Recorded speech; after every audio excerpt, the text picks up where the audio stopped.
Then the Pharisees went and plotted to entrap him in what he said.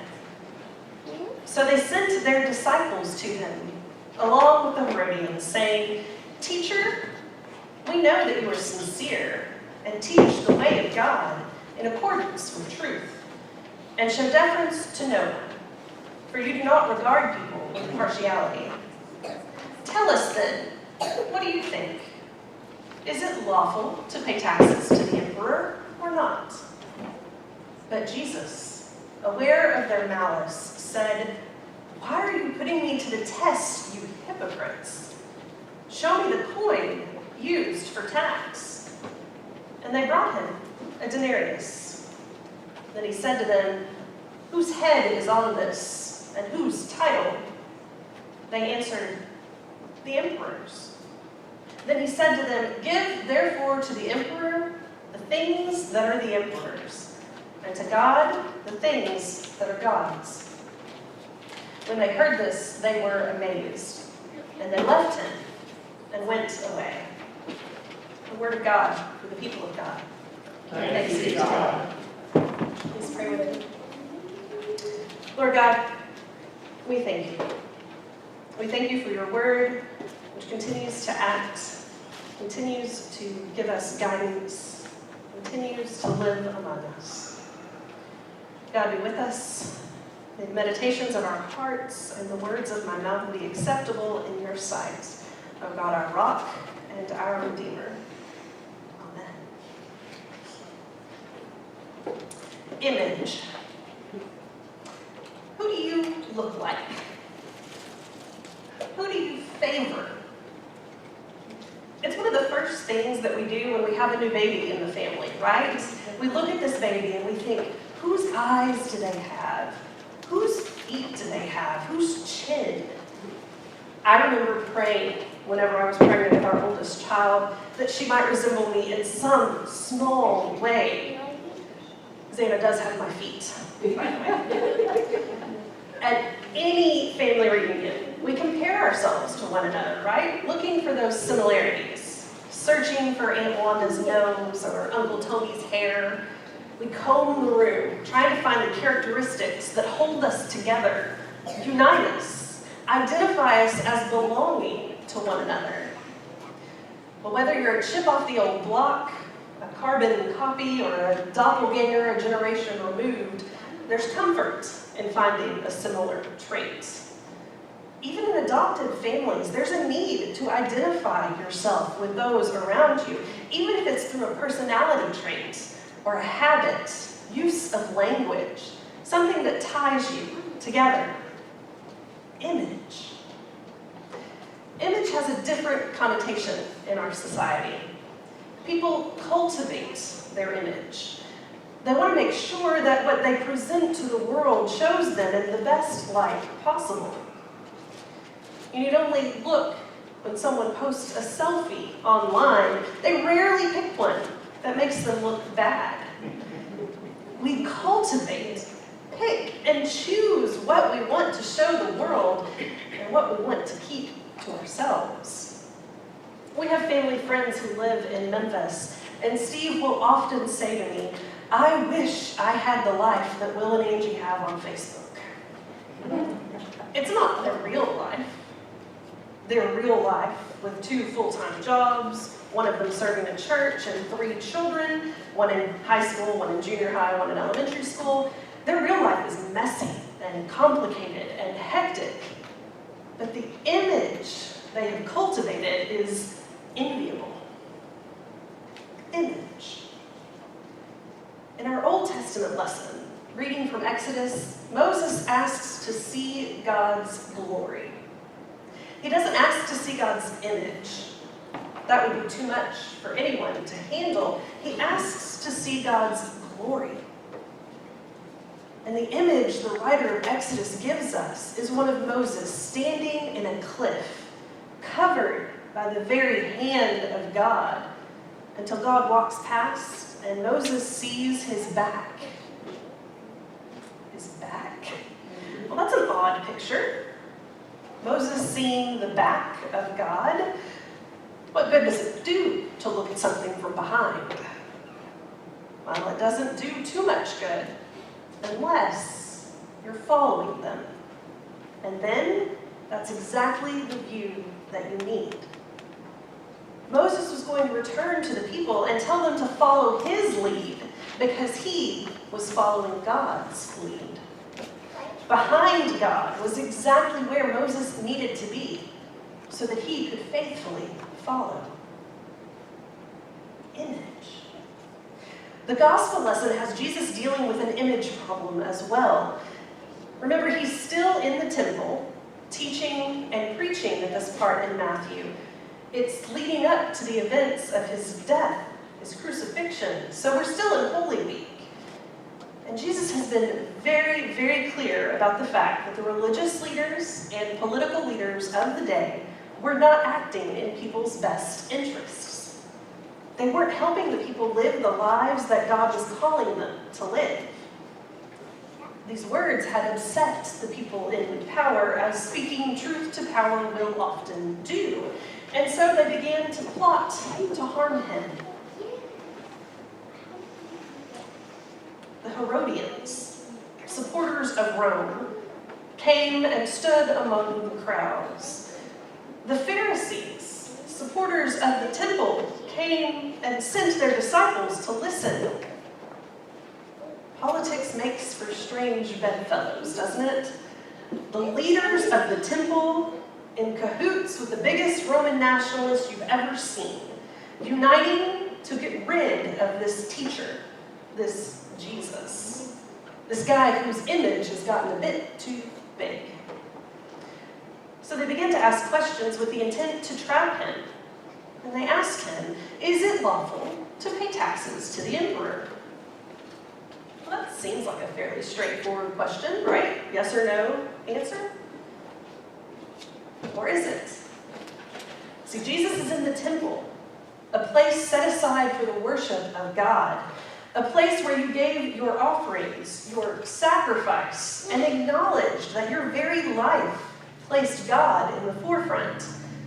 That whole first commandment thing, you shall have no other gods before me, was a really big deal. It was such a big deal, in fact, that you had to change your Roman money for temple money when you came through the gate. You see, the temple didn't accept Roman coins. You gave temple coins. Why? Because the Roman ones had other symbols on them, other images. So when Jesus asks what coin is used to pay taxes, he's handed a denarius, a Roman coin, which shouldn't have been in the temple.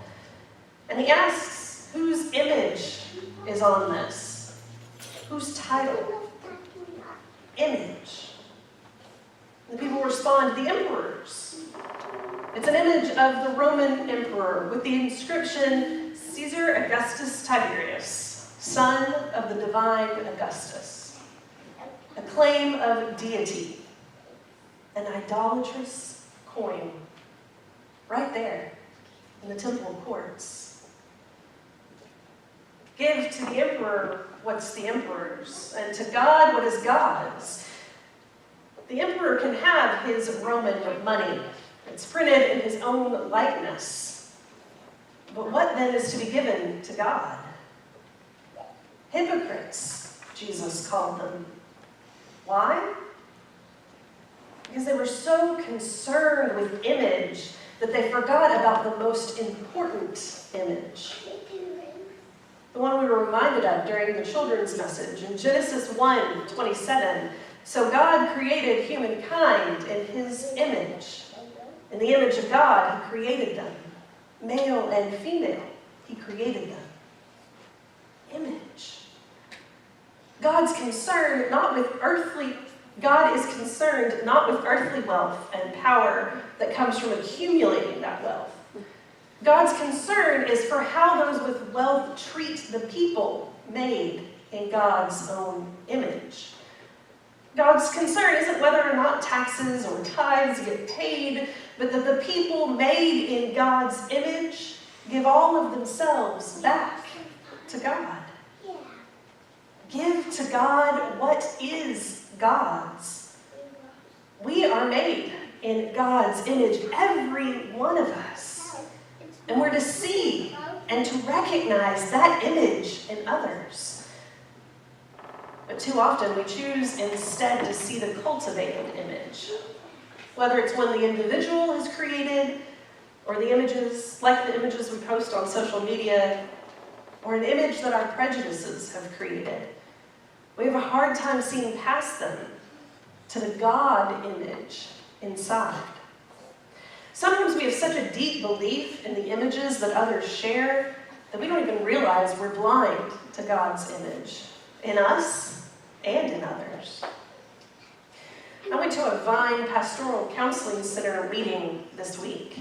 I'm on the board of that agency here in Huntsville. And there was a woman there, and she told her story. I'm going to call her Laura, not her real name.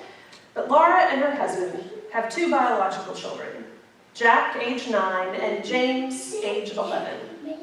And they love these boys with their whole hearts.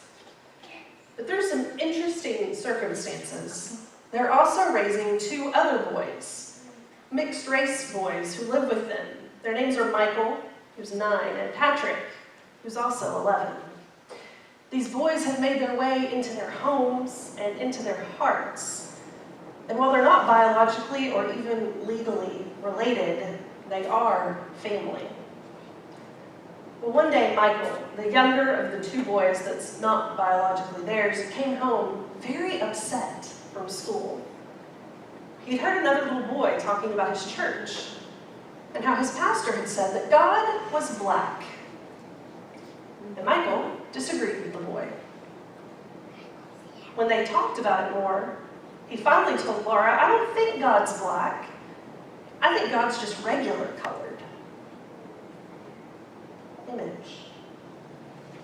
To this little boy, regular colored meant white.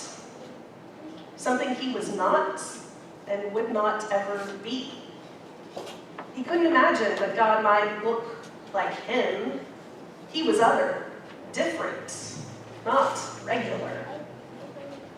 Laura sat down and talked to him about how God, who created us, is more than any one color, that we're all created in God's image. She also told him when push comes to shove, the Jesus they saw in her church was probably not what Jesus looked like. After all, if Jesus was from the Arab areas, he probably had brown skin, much like Michael's skin. But that it didn't matter to God what color skin you had, we all reflected God's image. This poor little boy couldn't imagine God any way other than different from him. He couldn't see God's image reflected in himself. This is what comes of praising images that aren't God. It's what comes in a world that values the emperor more than we value God. It becomes a place that can dehumanize an entire group of people just because of their race, their gender. The world revolves around commodities to the point where even the people we see are reduced to commodities. Image. Think about it. We rank people's looks on a scale of 1 to 10. We send aid quickly to one section of the population, but delay sending it to other citizens who don't have the same voice or power to be heard. Image. It's a powerful thing. It's a godly thing when we claim it correctly, as we're claimed in the waters of our baptism. You and I are made in the image of God, and so is everyone else. So today I ask you, what might it look like to live into that image? What might it look like to truly give to God that which is God's?